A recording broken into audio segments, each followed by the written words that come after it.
Hello and welcome back to another journal flip through. This is a new cover that I got from Etsy that I ordered a while ago before I entered my low buy, no buy era. But it just arrived recently because came all the way from China, and it's bunny rabbits to commemorate the year of the rabbit.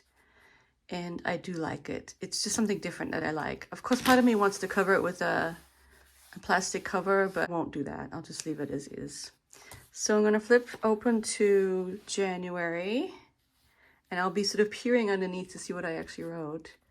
I do like this spread.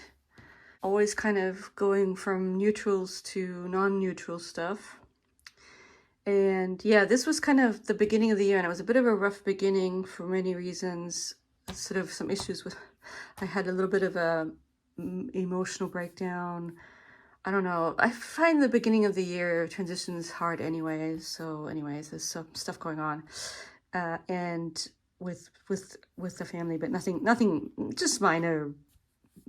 Part of the issue is that I kind of realized and had to lean into the fact that I am very sensitive, highly sensitive person, empath, and that's why sometimes I get overloaded with feelings. And it's all good in the end if they get out somehow. So I'm peering underneath. This, of course, we're already almost second half of February, so this does seem very far away, mainly because I was not teaching. I was still on my nice break. I need to do this even now.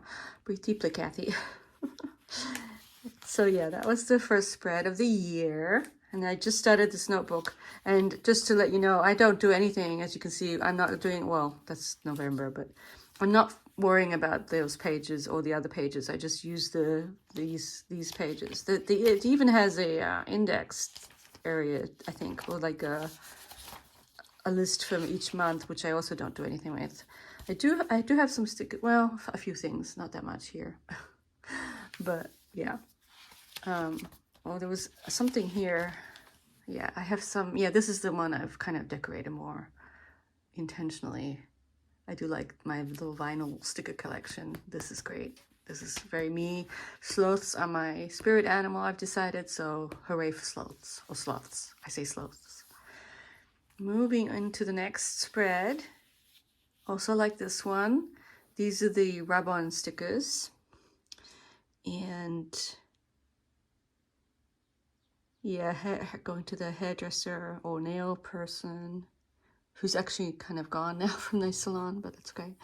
Not having the best morning. Oh yeah, cat stuff. So with Lily, it's all kind of, now we know what's going on, and she's ill. She has bladder stones, and we didn't know that, or we pretended we thought it was something psychological, and I do feel that we should have just rushed her more quickly to the vet.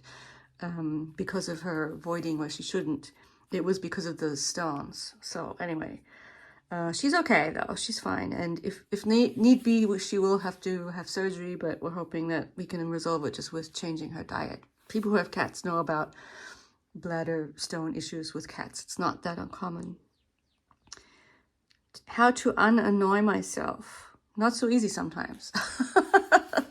I was just sneaking a peek. Yeah, no, I like the spread too. And do like this one with the neutrals, brown colors, and very nice how it looks. This is getting into the second January week. Thinking about how the semester will mean I don't have time for journaling, which is proving to be true, but I'm sort of kind of okay with it. I just do as much as I can. Like today I have a little bit more breathing room, so that's why I'm able to film this video. And I haven't actually journaled today, so maybe I'll do that too, or it doesn't matter if I don't. Oh gosh, I'm on Twitter again.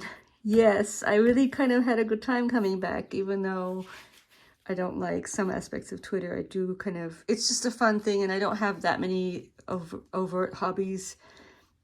So for me, spending some time on social media is okay. And oh yeah, my sister and her partner had COVID, but they're fine now. But they had COVID in January, and they hadn't had it yet, and we still haven't had it, even though I've had something else, but it wasn't COVID. So yeah, nice spread. I like this one too, even though it's very different from the colors, but I like this washi so much. It's beautiful, cute washi. And this is getting into the second last week before school starts. And some issues with the neighbor. Don't know how the day got away with me. Yeah, it happens. Rainy Thursday, yeah. And moving on. This is a bit of a mess.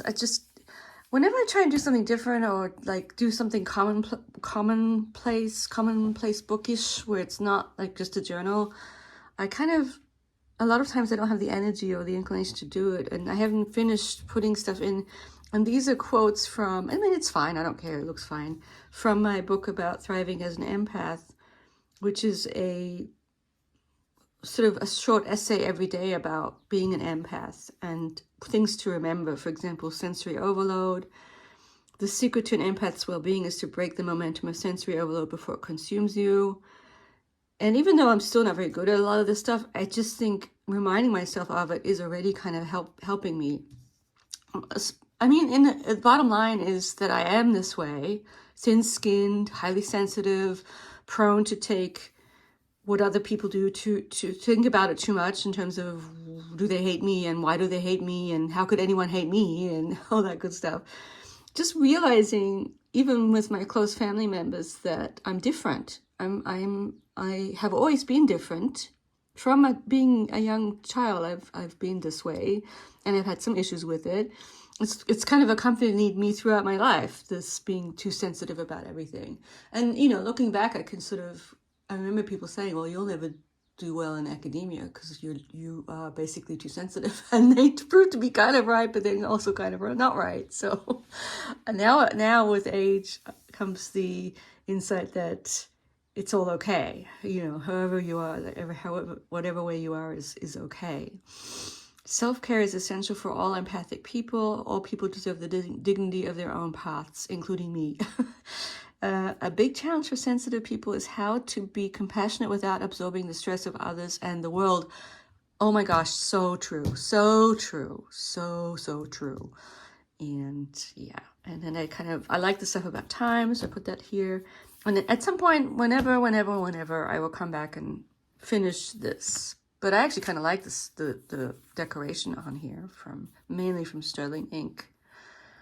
The thing about the no-buy is that I have kind of put the brakes on any new purchases to do with stationery, which I think is good because it's really just unnecessary. I mean, I have enough, and if I ever need more, it's easily available. I can get more if I really feel I need more, but I haven't felt that way so far. I mean, it's only been a couple of weeks or so, about a month.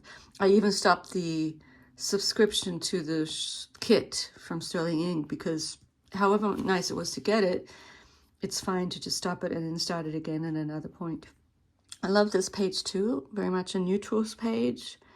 And this is getting close to the start of the semester. Oh, I wrote in German here for some reason. Interesting. Sometimes I just have a German day. My sleeping is good in the sense that I'm going to bed very early, but that often means, including like today, I was up an atom in terms of getting coffee and everything at 4 a.m. And sometimes even earlier. Like I wouldn't really want to make coffee before 4.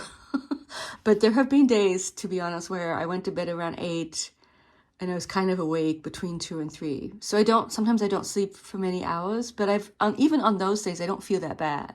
I just don't think I need that much sleep. And so if I get to sleep at 8, I'm going to be up pretty early. And it's kind of nice when I want to be up early while I'm teaching at 8:30. It means that I'm awake at 4 and have some hours for myself before I have to get ready and just kind of give myself over to the day. I like that. The problem I used to be, I was never be able to get to bed early enough to be able to be awake at 5 without an alarm. Now that seems to be working, granted with the help of ZQL. But that's okay. I don't mind ZQL. Better than the prescription thing I was on that gave me nightmares. Where are we with what I'm writing here? Nothing much too interesting. Okay, this is the page I really don't like at all. I like this tape. It's from Jessica Rue. She does tarot cards and all kinds of animal, but I don't really like it as washi on my journals. It's just too dark.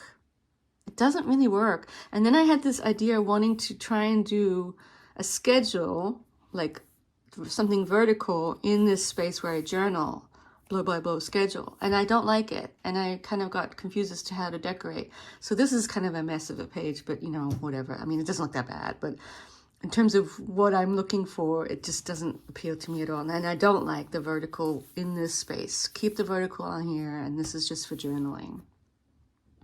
Yeah, a bit of a mess. And that's the last page. Yeah, so this is also the first week of the semester, going back to the messy page. That's probably why I was experimenting with doing other things. Also, what happened in this week, there was a snow day on Wednesday, so I couldn't get my rhythm. And then at the end of the day, like I kind of hint at it here, I felt really lowly, like physically on this Friday. And I was like, oh yeah, first day of class, first week of class. But no, it was actually at the beginning of my short illness, an actual illness that meant that I couldn't teach on Monday. But that's already February. So I guess it was the first week. That month, or wait, I'm confused. Oh, it doesn't matter. I'll figure it out. Anyway, so that's it to here for January, and I will come back another time. I know that my stationery videos are not watched by a lot of people, but there's a small niche group of you that seem to like them. So, and I kind of like them for record keeping, so that's why we're still going to keep posting them. Talk to you soon. Bye, everyone.